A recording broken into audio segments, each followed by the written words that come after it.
জয় জগন্নাথ। চলে এসেছি আমাদের বর্ধমানের কালী পুজোর ব্লগ নিয়ে। আমরা যাচ্ছি আমাদের গ্রামের আদিবাড়ি বর্ধমানে। এই যে খুব একটি মনোরম পরিবেশ, গ্রামের পরিবেশ সুন্দর। আমরা চলে এসেছি মেমারি স্টেশনে এবং সেখান থেকে আমরা যাচ্ছি আমাদের আদিবাড়ি খোরদেশনা গ্রামে। এটা পুজোর আগের দিন রাত্রেবেলায়, আমাদের পুজোর দিনই মানে রং হয়, সব কিছু হয়। এ হচ্ছে আমার ভাই, ছোটো কাকুর ছেলে। এবং আমরা মন্দির দেখতে এসেছিলাম, মাকে প্রণাম করতে এসেছিলাম। আমাদের দুটি মা আছে, একটি ছোটো মা, একটি বড় বুড়ি মা, দুই মা, দুই কালী। পুজোর দিন সকাল সকাল আমরা চলে গেছি ফুল তুলতে। অনেক ফুল সংগ্রহ করেছিলাম আমি আর ভাই মিলে। আমাদের পুজোর দিন শুরু হয় সকাল থেকে, রং করা, সাজানো, সব কিছু। এবং রাত্রিবেলা 12টার পর পুজো হয়। আমাদের দুই মা, এই যে বড় বুড়ি মা এবং এই যে ছোটো বুড়ি মা। ছোটো বুড়ি মাকে চুল পরানো হচ্ছে তখনও। এবং এই যে আমাদের সকাল থেকে একদম জোগাড় হয়, এবং এই জোগাড়টা হচ্ছে প্রচণ্ড নিয়মের মধ্যে দিয়ে হয়। এবং আলপনা দেওয়া হয়, আমার মা আলপনা দিচ্ছেন আলতা এবং খড়িমাটি মিশিয়ে। রাত 11টার পর আমাদের ঘট ভরা হয়। এই ঘটের মাধ্যমেই আমাদের কালী মাকে আগমন করা হয়। আমার মা সংকল্প করেছিলেন, সেই জন্য মা ধুনুচি চিনি আগে আগে যাচ্ছেন সেই ঘরটাকে, এবং মাকে আগমন করে নিয়ে যাওয়া হচ্ছে একটি নির্দিষ্ট পুকুরের জল ভরে, সেটা মায়ের নামেই। এবং আমি সেদিনকে সেজেছিলাম এইভাবে। গ্রামের একটি নিদর্শন হচ্ছে এই যে এই রকম বাজনা খুবই জনপ্রিয় ওখানকার একটার মধ্যে। এই বাজনা হবেই হবে। তারপরে শুরু হলো 11টার ঘট ভরার পর 12টার সময় ডন্ডি খাটা। অনেক ভক্তবৃন্দ, অনেক মহিলা পুরুষ মায়ের কাছে মানত করেন এবং তারা সবাই মিলে ডন্ডি খাটছেন। মানে একটি ভক্তিপূর্ণ, মানে আধ্যাত্মিক পরিবেশ। তারপরে মাকে ঘটে আগমন করা হয় সংকল্পের মাধ্যমে। আমার মা যেহেতু উপবাস করেছিলেন, সেই জন্য মায়ের নামে এই পুজো হচ্ছে এবং মা সংকল্প করছেন। এবং এই যে দুই ব্রাহ্মণ আছেন, তারা মাকে আগমন করে নিয়ে আসছে। বরণ ডালার মাধ্যমে মাকে বরণ করা হলো এবং নিয়ে আসছেন। আমাদের বাড়ির পুজোটা হয় অ্যাকচুয়ালি মেয়ের বিয়ে অনুযায়ী।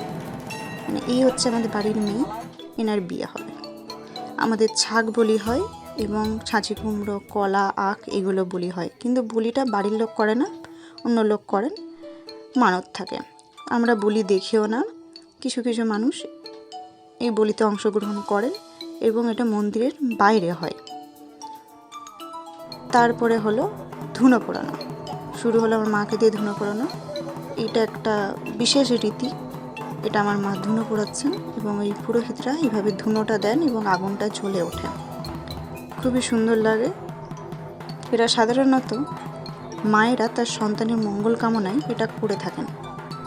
এবং ধুনো পোড়ানোর বিশেষ হচ্ছে এইভাবে আগুনটা উঠলে খুবই ভালো হয়। জয় মা, জয় জয় মা। তারপরে শুরু হলো আরতি। আরতি করছেন ব্রাহ্মণ মশাই। আমাদের প্রত্যেকটা নিয়ম অনুযায়ী হয় এবং পরপর এই জিনিসটা হয়। এবং পুজোটা আমাদের শেষ হয় একবারে ভোর 6টার সময়, 12টা থেকে 6টা। আমরা সারা রাত জেগে থাকি, সারা রাত মানে মায়ের কাছে বসে থাকি, মায়ের মুখের দিকে চেয়ে। একটা অপূর্ব অপূর্ব লাগে। তারপরে শুরু হয় হোম যজ্ঞ। হোম যজ্ঞ মানেই হচ্ছে পুজো শেষ। তার আগে হয় অঞ্জলি। যারা যারা অঞ্জলি দিয়েছেন, তারা মানে উপবাস করেন, তারা অঞ্জলি দেন।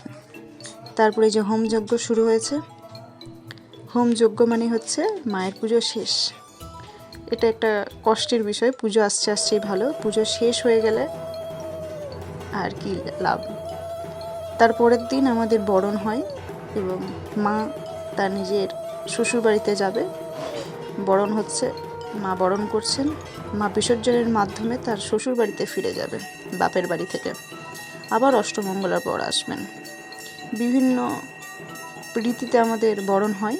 তার কারণ যেহেতু মেয়ের বিয়ে অনুযায়ী আমাদের পুজোটা হয়, সেই জন্য বরণ ডালা, তারপরে ছিচুনি বিচুনি, পান, এইগুলো দিয়েই হয়। তারপরে আমাদের কোনো মিষ্টি খাওয়ানো হয় না, আমাদের খাওয়ানো হয় নাড়ু, যেটা নিজেরা বানানো হয়। আমার মা এই যে নাড়ু খাওয়াচ্ছেন, কিন্তু মা একটা নয়, আরও বেশি নাড়ু খেতে চান, ওই জন্য একটা থেকে বেশি নাড়ু খাচ্ছেন।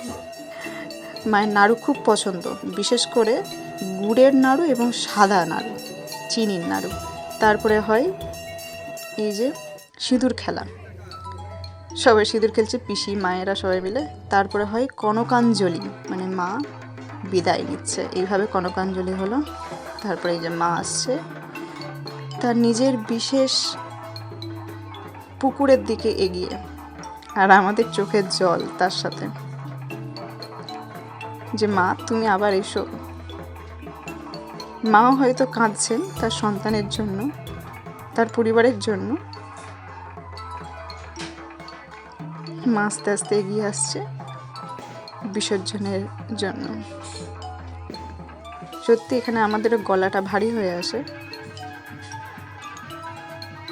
এই যে মায়ের বিসর্জন হচ্ছে। জয় মা।